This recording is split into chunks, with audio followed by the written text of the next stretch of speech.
All right, welcome to today's episode of Leadership Unfiltered. And today's topic is when leaders feel alone or isolated. What comes to mind when I think of this topic is leadership is like a pyramid. An organization is shaped in the form of a pyramid where your individual contributors make up most of your organization. That is the bottom and the widest part of your pyramid. And as you go up in the organization, the pyramid gets to its point where you have the CEO of the company, and leadership falls in line with that shape as it gets smaller as you go to the top. That's also true of what leaders face as they move through the organization. It becomes more distinctive, more complex in what they face, and that can cause isolation and a leader feeling alone as you walk this journey, because some of the problems, complexities that you face at that level, your peers or those that you are in charge of or lead don't know, don't have the expertise in those areas to help you and to talk you through that level of complexity of the problems that you face. And so that will cause a leader to sometimes feel isolation. And that's at the very top. But then there's just the human side of leadership. It is very complex, and leadership is hard. And you want to do a good job. You want to be successful. And sometimes, and we talked about in previous episodes, ambition. Yes. Both being responsible people, all of those things can cause you to feel alone and isolation, because sometimes we don't feel like we can share where we are, particularly when you feel like you're not operating at your best. So those are some of the things I thought we talked through today as we uncover what it feels like for a leader to feel isolated and alone. Tell me what resonates for you in terms of your own personal experience, in terms of when you have felt that isolation that comes along with leadership. Yeah, that's good. So there's probably several times throughout my career where I felt isolated and alone. And it's some of the things that we kind of kicked the episode off with from my own experience. There's been times where I have to come up with a decision in to a very complex problem that I didn't really feel like I was getting any coaching or mentoring that could help me. That was just the way I felt. Not to say that people weren't offering. I had great support around me in those instances, but I still felt alone in having to make the decision, the weight of the decision. It's not a good place to be, because in those times where I feel alone and isolated, I'm not making good decisions. I'm making scared decisions. I'm making close to the vest decisions. And in my isolation and feeling alone, just not wanting to make a mistake. That's just not a good place to be. And I'll give you some specific examples, but just in general, the way that I have avoided or gotten out of feeling that way is having people like you, mentors, coaches. I've got that support system. It's my own doing, right? It's my own going into isolation in those instances that I stopped leaning on my network, on my support system, which further isolated me and further made me feel alone. And it was just that support system continuing to ask me what I needed, trusting those coaches and mentors and friends to be there, and for me to finally say, this is where I am. And for them to help me with that. That's okay. You're okay. No matter what the decision is, no matter what the outcome, you're going to be okay. And so that kind of brought me through the isolation and being alone. There are times when I am coaching someone else that I feel isolated and alone. And that is trying to come up with an answer or a help for the person that I'm coaching, and I'm stuck. Yes. As a coach, I'm stuck with how to help that person, and I'm not sure anybody else can help me through it. Those are, a couple of general ways that I felt isolated and alone. I remember working on a technology solution that was new to us. My team was not familiar with any solutions that would help us. It really, when it came down to it, it wasn't a technology solution at all. It was a business solution that they were looking for technology to solve. Back to an earlier episode, they were pointing fingers at IT, right? Saying, this is a technical problem. We need to solve this in a technical way. They just wouldn't back off. All of my peers were in agreement that this was not a technical solution, but that didn't take the problem away. Right. The problem still existed, that the business wanted a technical answer. Yes. And so in that case, even though I wasn't, again, by myself, and that's what's interesting for me, when I've been isolated or felt isolated and alone, the truth of the matter is I wasn't. That was a mental model I was in, because even in that specific where the business was looking for a technology solution and really pushing hard, and I didn't have a technical solution, that I felt isolated alone, I had peers and my boss was saying, this is not our problem. Right. That didn't personally help me not feel like I was in this alone. We end up working our way through it. The business, through conversation, end up owning their piece of it and saying, okay, this is what we need to do in order to make this happen. And through that conversation, we did come up with a technical solution. A very simple way of feeling kind of isolated. Can I bring something into this conversation that I know about you? Yeah. I go back, so as you were sharing that story around how you were reacting and feeling isolated, and how you had, in reality, tons of support around you. Yeah. I go back to a conversation you and I had years ago. I hop on Woodward. Yeah. I don't even think that exists anymore. Yeah, it's not there anymore. Yeah. But I remember that. I mean, this conversation was very impactful to me in terms of who you are as a person, because we were talking and you finally articulated your viewpoint, which is, I have to be the one to do it. Because if I asked for help, I didn't do it. Yeah. And it was, once you articulated it, once you said it out loud, I went, oh. I'm like, okay. And so I play that for you. I don't know if you remember the conversation. Yes. But I play that for you and wonder how that plays into your sense of isolation. Yes. Yeah. You make a really good point, is that we can isolate ourselves. And you're right. For me, I can speak for me, but I'm sure touch a nerve with some other folks that are listening, is I'm just a person who struggles with asking for help, because to me, asking for help is a sign of weakness. And so I will struggle through something. Again, the support is all around me. So it's not, and this is why the isolation is self-inflicted, because there are people who are continuously ask me, what do you need? How can I help? Just let me know. I'm here. And I'm thinking to myself, thank you for that, but I am not going to ask you, because as soon as I do, then I'm weak in doing so, which is the furthest thing from the truth. But in doing so, and putting it all and shouldering all the burden on my own, that puts me in a place of my own isolation. Yes. It's my own jail. Yep. I just created, how they say, the worst, thing is, we are creatures of infinite possibility.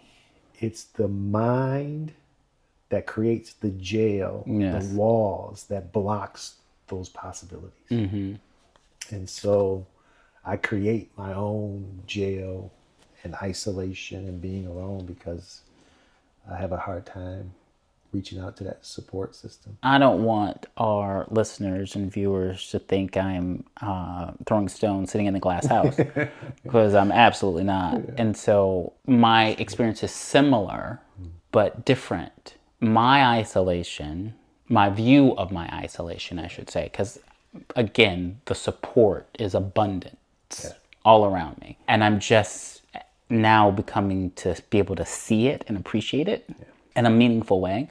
I think I always appreciate it, but I didn't always see it. But my isolation comes from being the only one in the room. Ooh, that's good. Often being the smartest one in the room. And I try not to say that arrogantly, but it's a reality. Yeah. Being often the only Black in the room, often being the only LGBTQ IA plus in the room, often being the only one who grew up poor in the room. Proper poor. Yeah. Capital P poor. Yes, because my experience and my journey through this life was very different from the people I was sitting around the table from. And not having that relatability of shared experience can be very isolating, can feel very isolating. And so that's where my isolation comes from. And as I work through that intersectionality, the last one, because I worked through being the only black in the room, I worked through being the only gay in the room, I worked through being the only poor person who came from a significantly disadvantaged background in the room. And the intelligence piece was the hardest one for me to work through because I'm so fast. What was beginning to happen is I would say, here's what we need to do. Here's the answer. And it would not at all land because I am seeing 4 or 5 steps ahead. Yes. We needed to not hit those 4 or 5 steps, to cut it off at the pass. Yeah. We need to do this because if we do this, then I could time it. I got to the point where I could time when the penny would drop for the collective. I was like, okay, based on this, 18 months from now, yeah, the penny's going to drop and we're going to come right back to what I said right now. And it would be plus or minus a month or two, but I got to the point where it was, and that was very isolating for me because I'm like, we don't have to go through the pain. We don't have to go through it, but we are going to go through it. And I had to get to a place of acceptance to say, because the only way to get there is together. Yes. And so whether or not there is a right answer, it becomes immaterial if that answer cannot be brought to life by the collective. Right.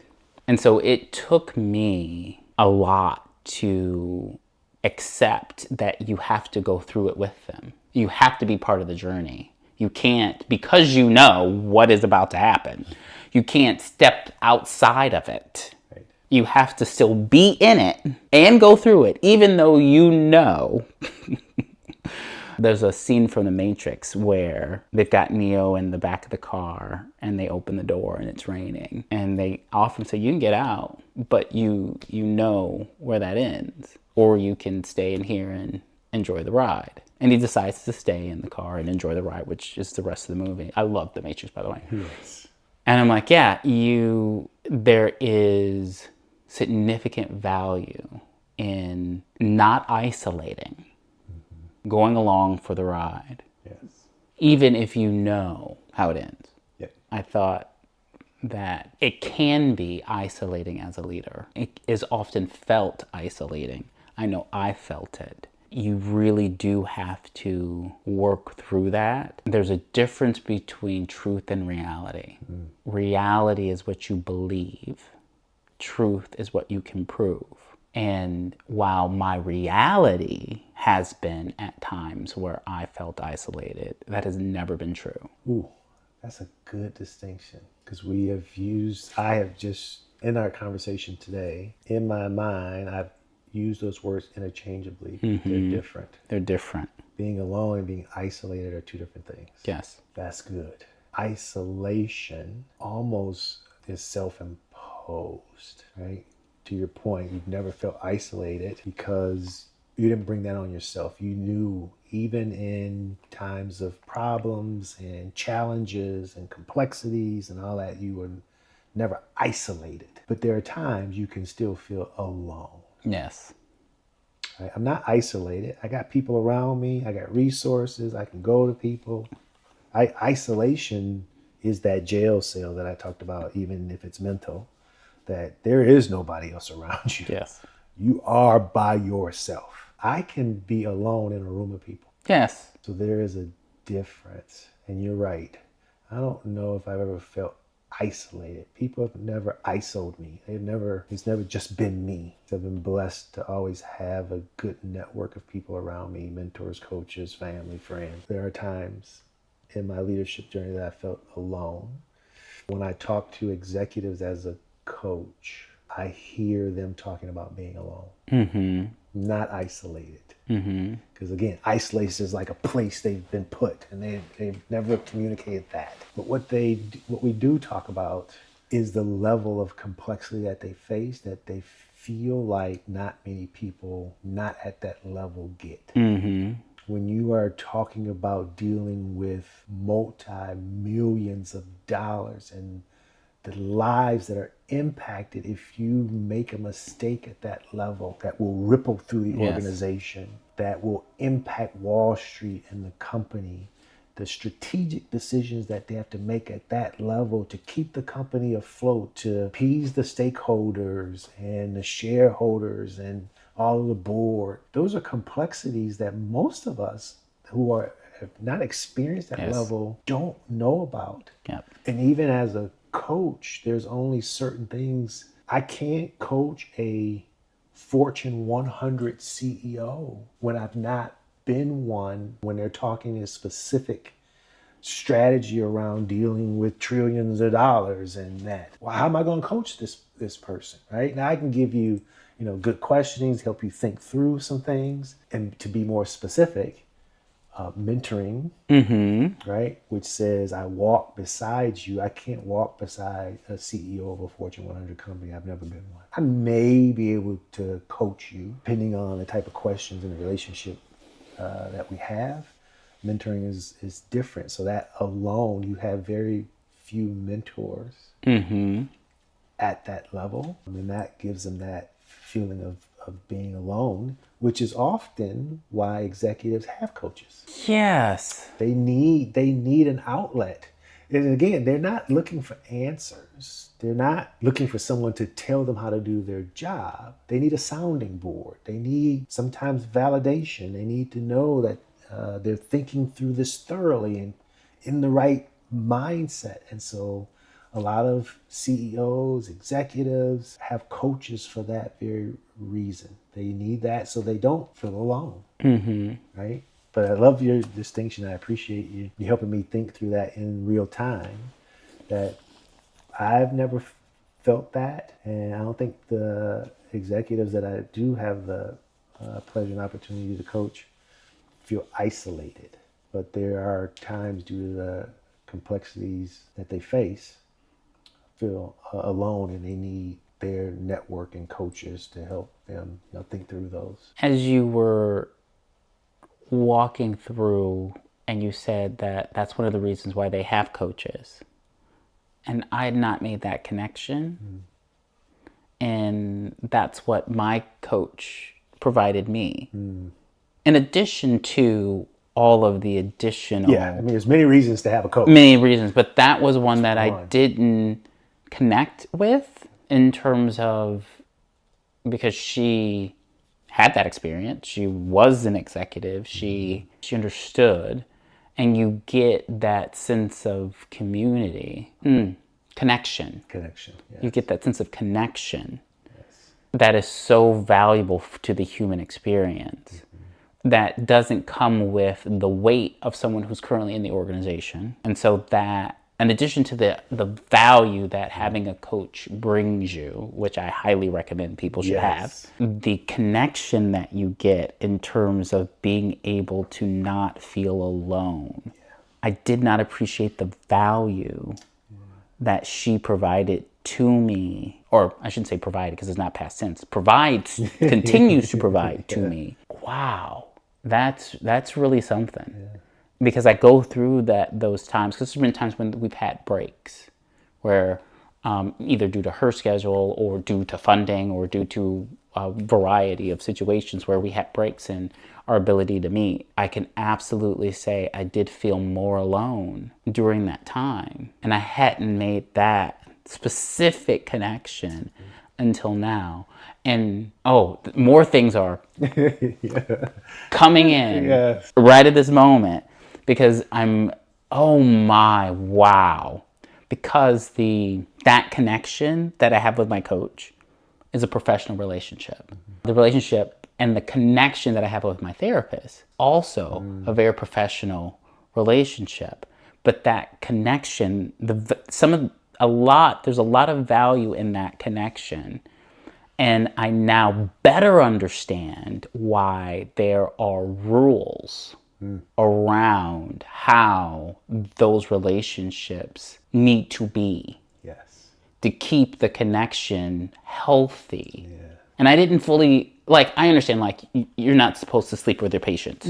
Like, I totally get that. Right. Like, that, you don't do that. Yes. But setting that part aside, there are boundaries and there's protocols around when you're building a connection and an intimacy that comes along with that type of relationship, why those rules exist. Yes. And while I could get it from an ethics perspective, I now understand it on a more personal level to say, those rules exist to keep it healthy. Yeah. Those rules exist because it's very easy to mistake the professional caring and connection for a personal one. Example of a coaching session I was just in with an executive. See, how can I frame this without giving away their confidentiality? There's a beauty from a coaching perspective in helping your coachee, your client, see that they're not alone.